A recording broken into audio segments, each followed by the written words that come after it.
Welcome to CarePod, a safe place to educate, inspire, and renew the caregiver. Listen in with our host, Dr. Kiplee Bell, as she interviews different experts along the caregiving journey.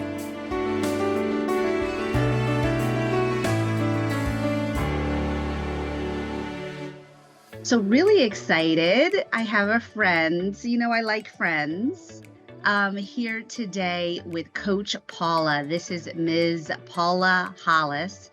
She is a grief coach and also specializes in relationships and purposeful leadership, self-leadership, and guidance. And just a beautiful soul.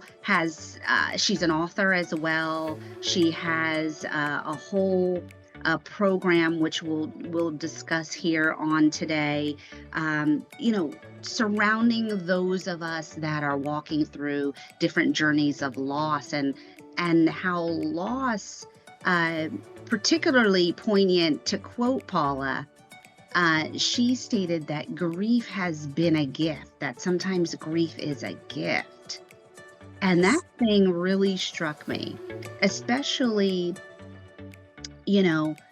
caregiving for my mother who's 88. I walk with a weight of fear that I know I shouldn't have, but in full transparency and honesty, I walk with the fear of when is that bow breaking? When is that time coming for me to walk through this journey? And especially now that we're getting older, colleagues of mine, cohorts of mine, friends of mine that are starting to begin to lose their parents, the like, etc. So really happy to have you. You're on our 51st episode. Yeah. So thank you for being with me and sitting with us today. So excited to hear your voice and to Yes. have you speak to the CarePod audience. Well, I'm just excited to be here. Thank you so much for having me. Good day to your entire audience, and hopefully something is said today that is encouraging and uplifting. Absolutely.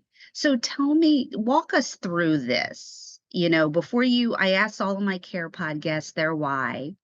But before we go to your why, walk us through that statement of grief being a gift and how specifically grief has been a gift for you. Sure. It's definitely been a realization that I've come to, and I've come to find that has is a bit non-traditional because even when I thought of it and realized it, I'm like, what on earth is grief a gift? I'm hurting and I'm going through these difficulties, and but I had to realize that on the other side of grief, after I walk through all the emotions, after I give them their space, after I process them, I have to look at the relationship that I had with the person. Now, realize I'm framing this in the mindset of grief as far as losing a person, but grief is not just limited to the physical loss of a person. So it could be a situation, it could be a job, it could be whatever. So frame that through all of it. But through some of my personal losses, I had to look at, wow, there are over 6 billion people in the world. There's a reason why I came into contact with this said person or even this said experience. So, what is it that I need to glean from it? Like, I'm a project manager by professional trade.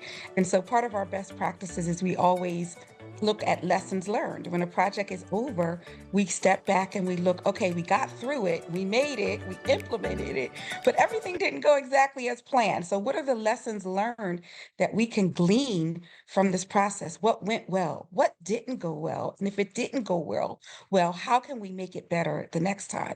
And so I employ that towards my grief journey. Like, okay, I had a relationship with this person.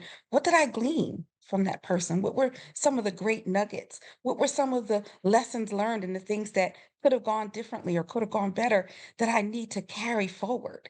And so that's where it creates this gift where I become grateful for the fact that I even had the experience and that there are things that I need to learn. So I foster this gratitude, as far as it. Then the I is that it becomes introspective.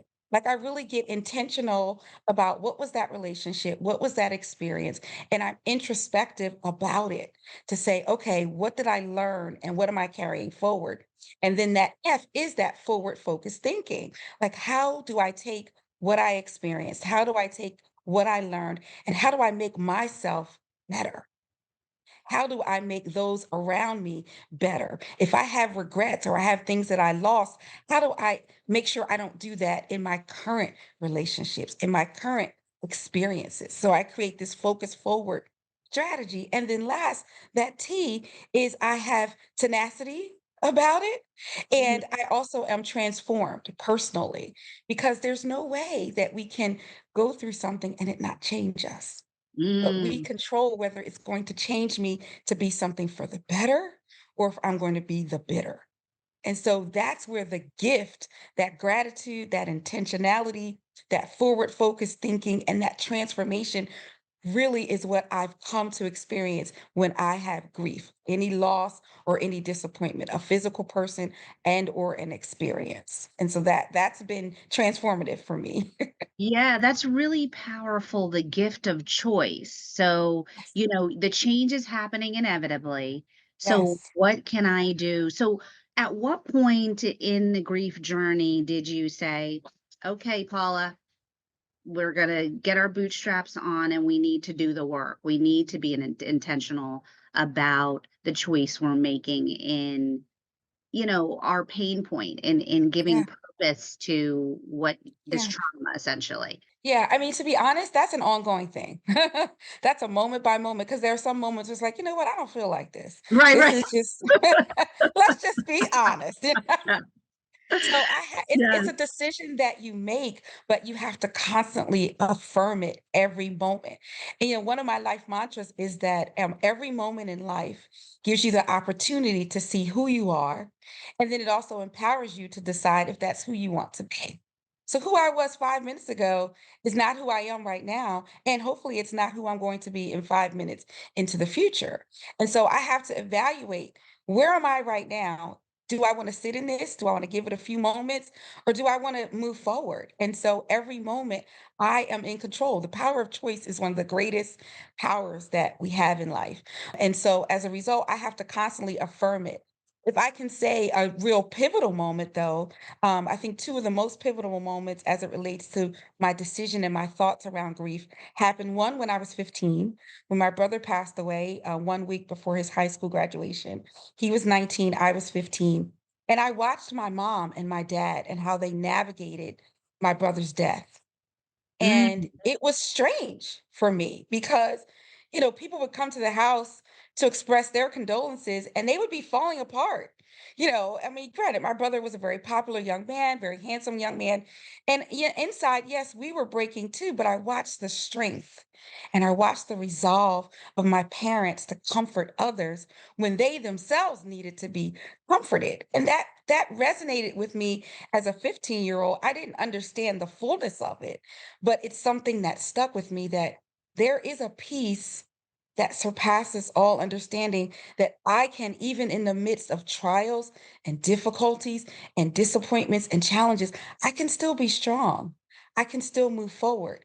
And that I learned that through observation from my parents. And I've had to walk that out in my adult life. Continuing even to watch them bury all four of my brothers was devastating, but to Wow. watch their strength and to watch the way they did it, it placed something on the inside of me.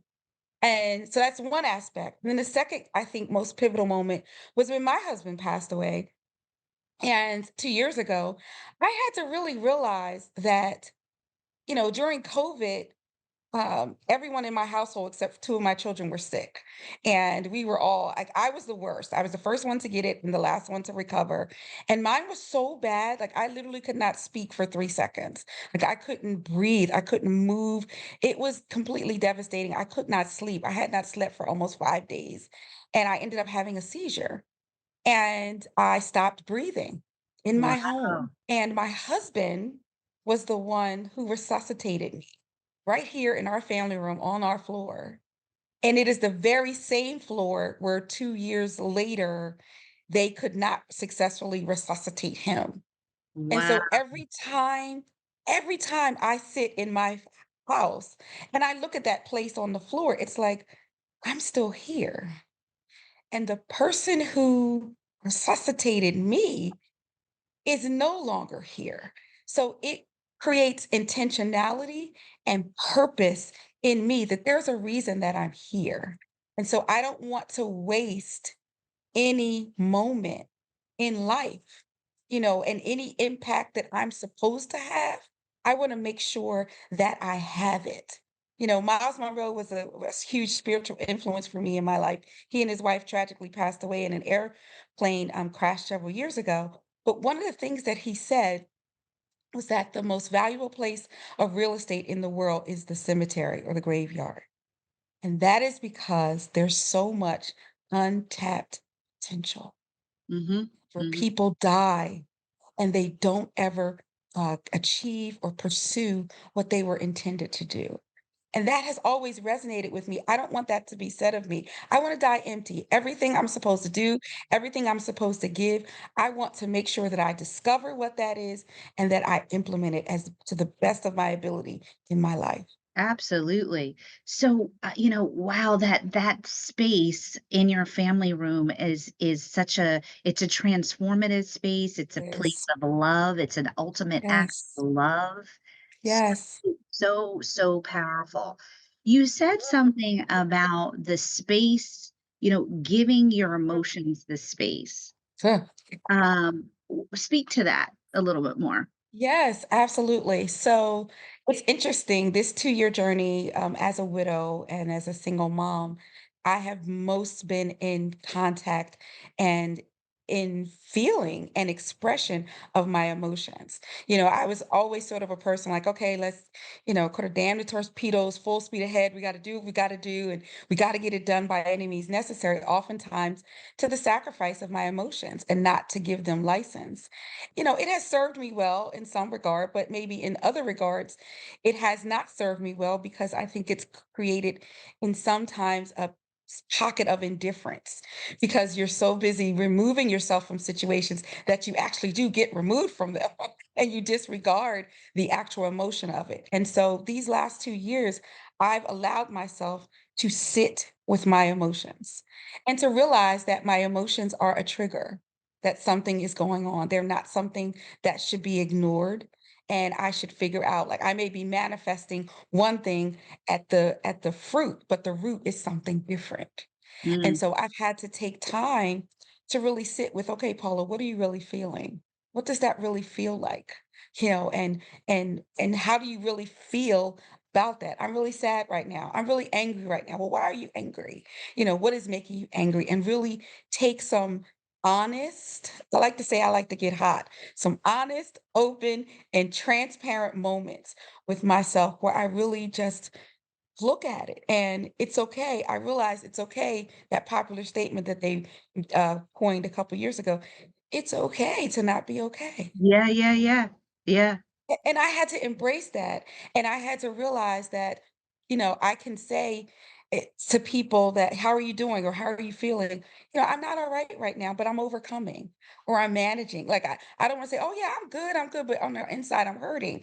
I'm I'm I'm not being truthful. I'm not being my most authentic self when I deny what I'm feeling, because in all honesty, when you work through those feelings, you learn so much about yourself and you foster empathy for others. And Absolutely. so, yeah, I've spent more time. My happy place on earth is the hot tub because it's a safe space. It's very relaxing, but it's also a place where I can cry and you can't tell whether it's my tears or sweat. Right? So it's a combination of self care and soul care when I get in the hot tub. I love it. I love it. Impactful caregiving begins with you. Become an educated and empowered caregiver to best serve the one you love.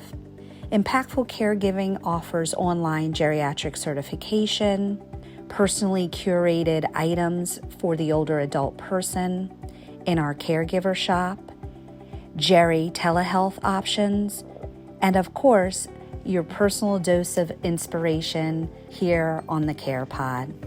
Go to impactfulcaregiving.com. I love it. I love it.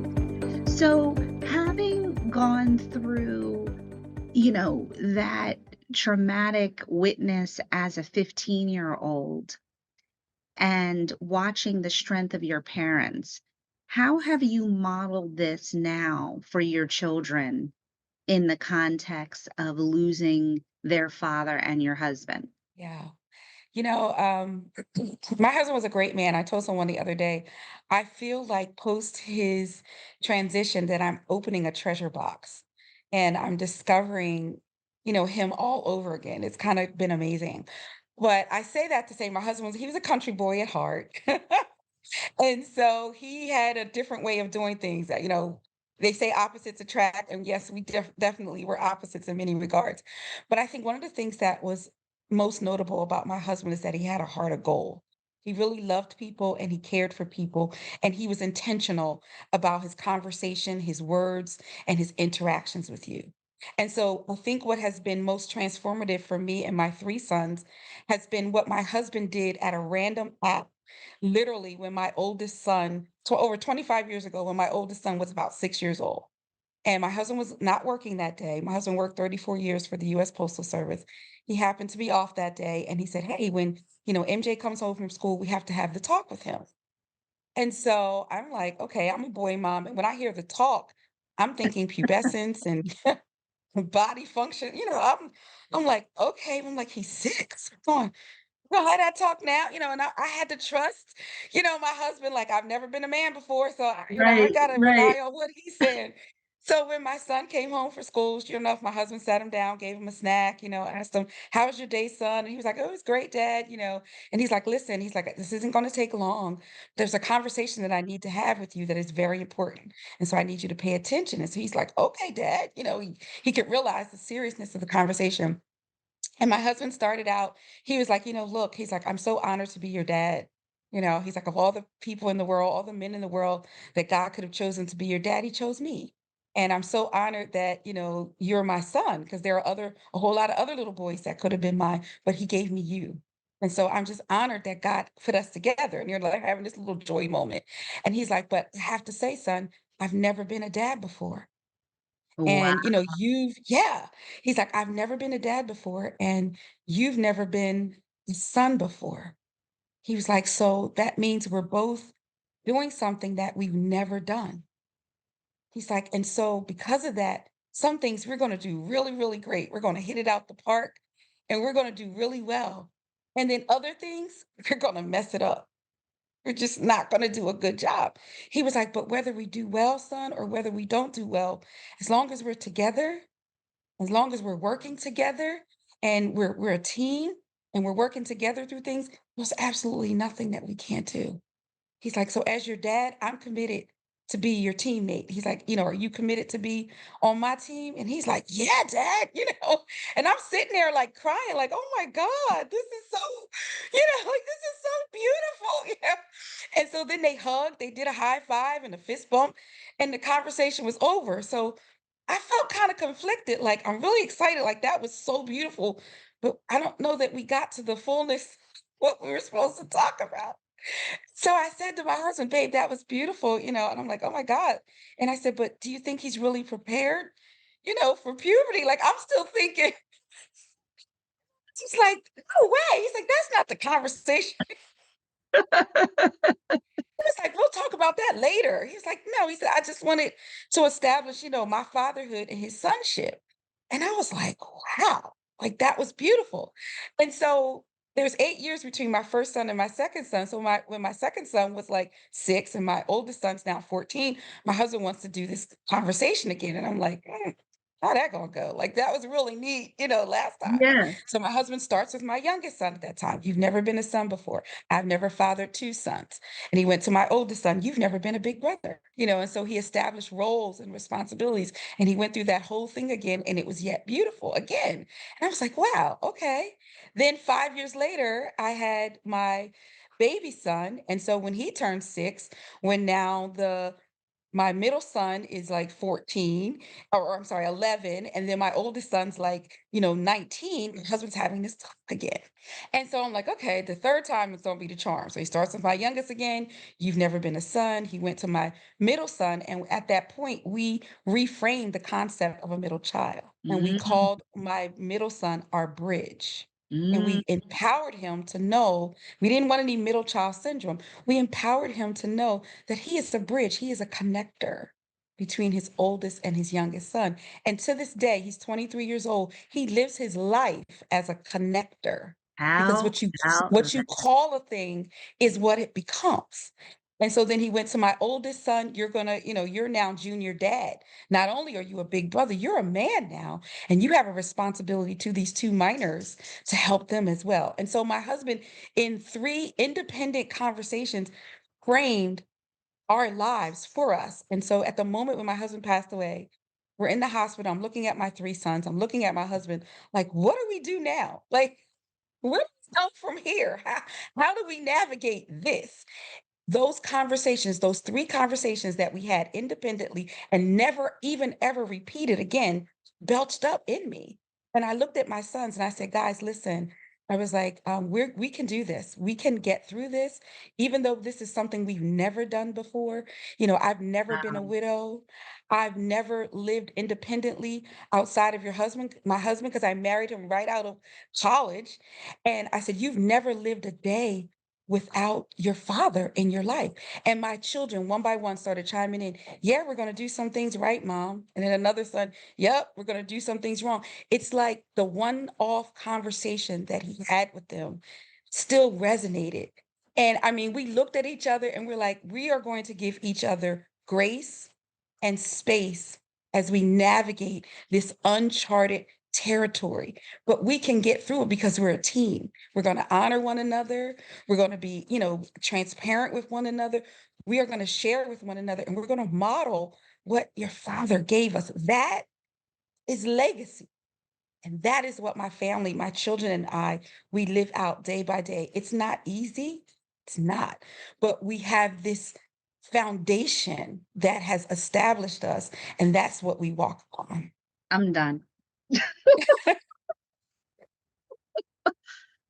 I'm done. Yeah, it's so That beautiful. it's beautiful. It's powerful. It Yeah. speaks to so many things. Yeah. It speaks to the power of what we sow into our children, the Yeah. power of what we speak over ourselves, Yes. the grace that we extend to one another, the Yes. power of love. Oh, Yes, all of it. I shake my head. I'm overwhelmed and I mean, my husband had no idea that he was, you know, giving us something such as so valuable and a treasure. He just was establishing. My husband was really big on fatherhood, and he wanted to establish fatherhood and sonship with his children, but he truly did in such a phenomenal way. wow. So, Yeah. okay, so let's pivot a little bit and tell us, how is Paula now, Coach Paula, creating this legacy in the marketplace? And how do you listen? I want to take your course, for goodness sake. Tell me about it. Tell me how, share with our CarePod audience how one Yeah. connects. Tell us about your remote offerings, etc. Sure. Yeah, I would just like to say, for all those that are caregivers, I encourage you in what it is that you're doing. I was a caregiver for my mom. She passed away on my birthday in Oh, 2009. Yes, she did. She passed away on my birthday after a battle with cancer. But she had such intentionality about living to celebrate my birthday with me. And so her last words to me were to celebrate life. And so that is, something that constantly spurs me in what I need to do. I look for life in every circumstance and situation, because opposite of death is life. And so being a grief coach now, it's just like, really? I feel like it's come full circle. And so my product offerings to my clients are really to help them to reframe and to celebrate life and to see that there is life even after death. There's your life that you live, and then there's the life that you carry forward for the person that is no longer here, or the relationship that has gone. There's things that you still carry forward. And so I offer very practical tools. I think that for me, it's all about intentionality. It's all about growth, purpose, and success. And so I help my clients to navigate through where they are, but ultimately to get to the side of growth, purpose, and success. Because at the end of the day, we are individuals that have a responsibility, not only to ourselves, but to one another to be the best version of ourselves. And so, I have different classes. I did recently just launch PH Academy. PH is not just my initials, Paula Hollis, but it's also that pH. When we think about environments, that there's acidity, there's alkalinity, there's neutrality, and one little thing can throw off the That pH balance. within Yeah. that balance. And so I'm interested in helping people to find that balance. Everybody's balance is different because it's a scale. It's a sliding scale. And so the different classes that I offer help people to find that. So we talk about identity. So there's like, a class on nice to meet me, getting to know yourself. How many of us really know ourselves? Mm, Most mm, of us, quite honestly, try to hide and mhm, don't really want to get to know ourselves. So we talk about identity, we talk about purpose, we talk about vision, we talk about growth. And so the different classes are self-paced that are within PH Academy, but then I also do group coaching, and I'll do some one-on-one coaching. So I try to service as much as I can for what people's needs are at both an individual and a collective level, realizing that at the end of the day, we want to go from grief to growth. And we want to make certain that along that journey, we don't miss a beat and we take advantage of everything that is necessary for our individual growth. One of the other things, too, I think that's helpful in my grief journey is finding your voice. mm, So many mm, people, so many people don't have their voice. And mhm. so that's another aspect of some of the training and classes that we explore, being able to find your authentic voice and knowing what that is and having the courage to walk that out. If it's different, have the courage to be different. If it's Yeah, not, it is, we're all unique. We all have unique fingerprints. Like when you think all these billions of people, it's okay to be unique. And quite honestly, we should celebrate that. And so those are some of the things that I try to help people, or I help people to navigate and walk through my business. absolutely. And sometimes even that losing the voice through the harrowing journey, whatever that may be it Yeah. caregiving, being, grieving the loss while the person is still alive, uh, Yes. all of those things. So even losing the voice through the experience and finding your way Absolutely. back. Yeah. Yes. Well, That's so important. listen, your husband's life is not in vain. No. You are living life. You are an example of Thank what you. it looks like to grow and to not waste experiences. Yeah. And I'm just so honored to call you friend, honored As to have well. you sit with me today. So honored. Yes. Thank Is you there so a much for website? having me. Is there a website or Yes. okay. Yes. My personal website is www.paulahollis.com. Okay, and And that's so HOLLIS.com. Beautiful. yes, Paula Hollis, HOLLIS as in Samuel.com. And there's links on there to contact me, links on there for my different coaching programs, links for the books that I've written. Yeah, just it's opportunity there to learn about me and to connect. Mhm. Absolutely, absolutely. Well, thank you so much again. Thank you. I really appreciate it. And, I just speak grace and peace to your audience. And I encourage those that are in the caregiving mode to just really, as you're caring for your loved one, also remember to care for yourself, and to take that time as be intentional about taking that time. If it's 5 minutes, whatever it is, you deserve that and be able to take that time to care for yourself, not just self care alone, but soul care, your mind, your will, your emotions, to be able to be a reset. So then you're a better caregiver for the person that you're caring for. Yes, thank you so much. Great information right from the source. For more information on how to caregive like a boss, check out impactfulcaregiving.com. Want to be a guest on the show? Contact us at CarePod at impactfulcaregiving.com.